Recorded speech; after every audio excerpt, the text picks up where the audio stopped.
untuk menentukan konsentrasi ion logam tertentu, di antaranya natrium, kalium, litium, dan kalsium.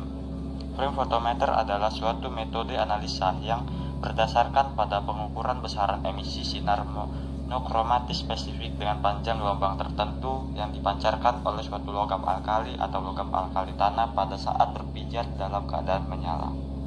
Saya akan membahas tentang kegunaan flame photometry pada industri kimia. Yang pertama itu adalah untuk menentukan kadar kalium dalam pupuk.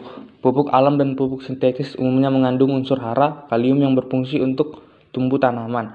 Dan kadar unsur hara dalam kalium yang terdapat dalam pupuk ini dapat dianalisa dengan menggunakan flame photometer.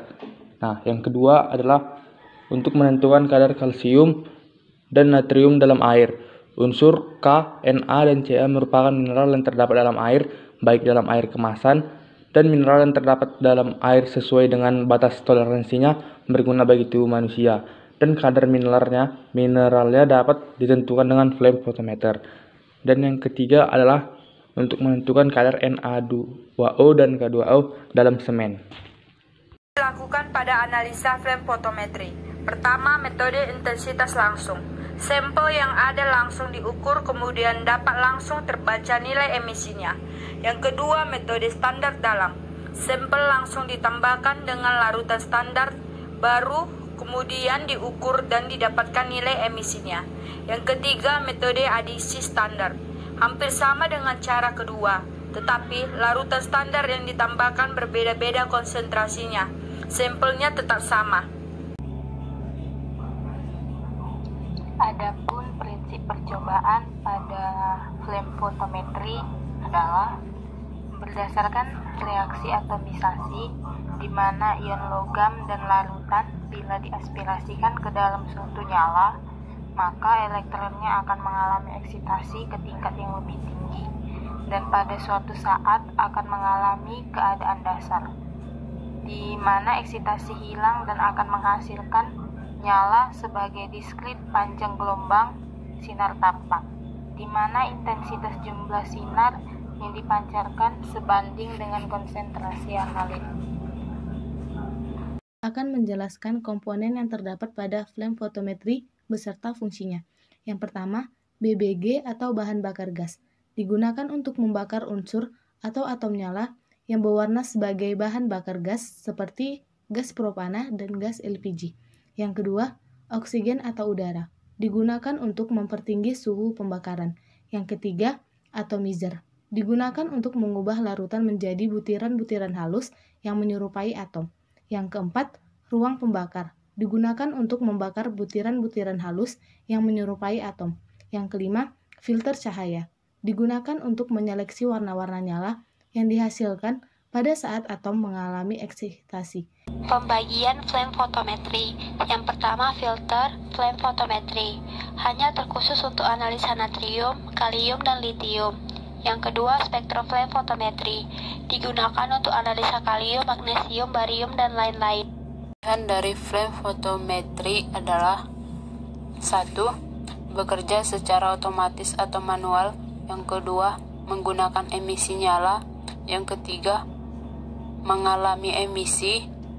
Yang keempat, dapat menganalisa alkali dan alkali tanah.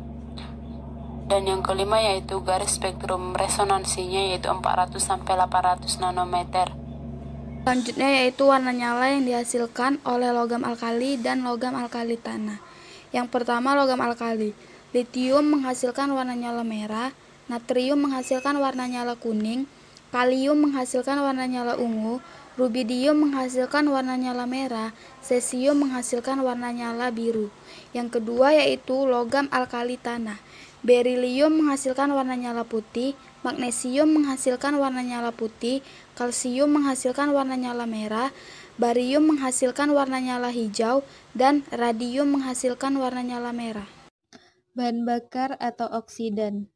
Nyala dengan suhu rendah, unsur-unsur yang mudah tereduksi adalah tembaga, timah hitam, seng, dan kadmium. Nyala dengan suhu tinggi, unsur yang sulit direduksi misalnya logam-logam alkali. Bahan bakarnya merupakan natural gas, propana, butana, H2, dan asetilen. Pengoksidasi dengan nyala suhu rendah menghasilkan udara dan O2 dengan suhu tinggi menghasilkan N2O. Sampel yang memasuki nyala diuapkan, direduksi, dan akhirnya dioksidasi.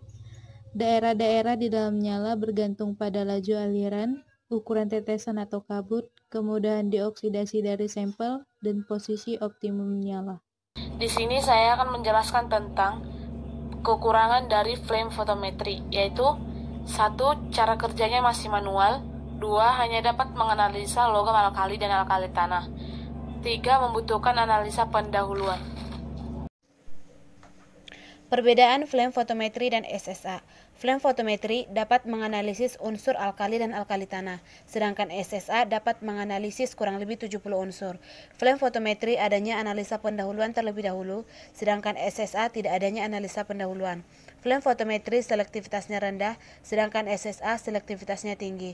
Flame photometry spektrum resonansinya 200-400 nanometer, sedangkan SSA spektrum resonansinya 400-800 nanometer. Flame photometry memerlukan perubahan suhu, sedangkan SSA tidak berpengaruh terhadap perubahan suhu. Flame photometry menggunakan atomisasi nyala, sedangkan SSA tidak menggunakan atomisasi nyala.